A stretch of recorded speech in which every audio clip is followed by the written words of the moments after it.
BNP তখন এই দুইটা সেতুর নামকরণের সময় আমি দেশনেত্রী বেগম খালেদা জিয়াকে প্রস্তাব করেছিলাম জাতীয় সংসদে লবিতে বসে যে একটা নাম দেয়া হোক বীরশ্রেষ্ঠ মহিউদ্দিন জাহাঙ্গীরের নামে, আরেকটি সেতু করা হোক মেজর জলিল সাহেবের নামে। তার আগে ওনাকে আমি বলেছিলাম যে ম্যাডাম, আমি তো জিয়াউর রহমান সাহেবের নামে সেতুর নাম রাখতে চাই। উনি আমাকে বললেন যে না, জিয়াউর রহমানের নাম যত্রতত্র ব্যবহার করা যাবে না, এটা তোমরা করবে না, তোমরা করবে না, কেউই করবে না এটা। জিয়াউর রহমান সাহেবের নামে বাংলাদেশের আন্তর্জাতিক বিমানবন্দর, আজকে যেটাকে হযরত শাহজালাল আন্তর্জাতিক বিমানবন্দর নামে রূপান্তরিত করা হয়েছে রাষ্ট্রের প্রায় 1200 কোটি টাকা খরচ করে।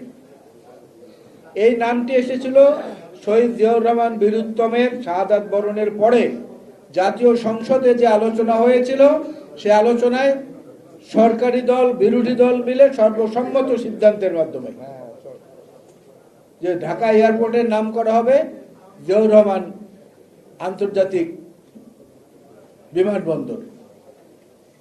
তার মানে ZIA, জিয়া।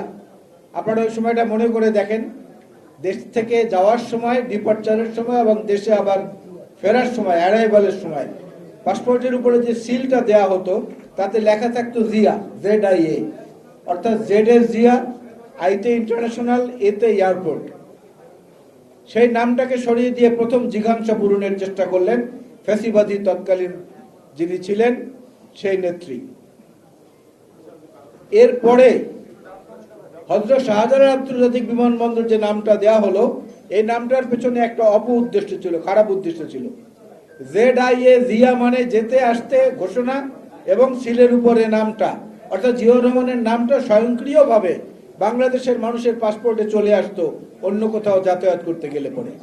এই জিনিসটা হাসিনার সহ্য হয়নি, যে কারণে তিনি প্রায় ১,৫০০ কোটি টাকা খরচ করে নামটা পরিবর্তন করলেন। বর্তমানে যে নামটা আছে, এই নামটা কোনো সম্মান, শ্রদ্ধা কিংবা ভক্তি সহকারে দেয়া হয় নাই। এই নামটা দেওয়ার পেছনেও একটা কূটবুদ্ধি, খুব দূরদর্শী একটা চিন্তা কাজ করেছে।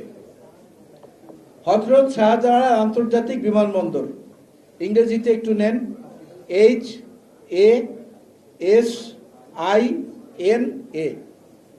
H A Hazrat, S A Shahjalal, আইতে ইন্টারন্যাশনাল, আইতে ইন্টারন্যাশনাল, এন, তারপরে INA ইন্টারন্যাশনাল, তারপরে এ, তাতে কি হলো? হাসিনা, HASINA।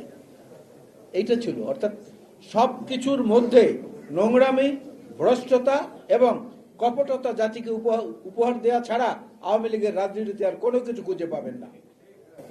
জিয়াউর রহমান শুধু স্বাধীনতার ঘোষণা করেছেন তাই না, মুক্তিযুদ্ধের সঠিক এবং নির্মোহ ইতিহাসে দেখবেন জিয়াউর রহমান হচ্ছেন প্রথম ফোর্সেস কমান্ডার মুক্তিযুদ্ধের।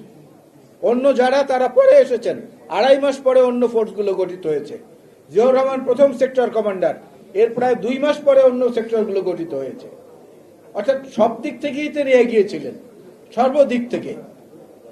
দেশনেত্রী বেগম খালেদা জিয়াকে বাড়ি থেকে উৎখাত করা হয়েছে, যে বাড়িটিও সরকারের পক্ষ থেকে দেওয়া হয়েছিল জিয়াউর রহমানের শাহাদাতের পরে শহীদ জিয়া বীরুত্তমের স্মৃতি রক্ষার জন্য মইনুল রোডে, 6 নম্বর মইনুল রোডে, বাংলাদেশের সেনানিবাসে।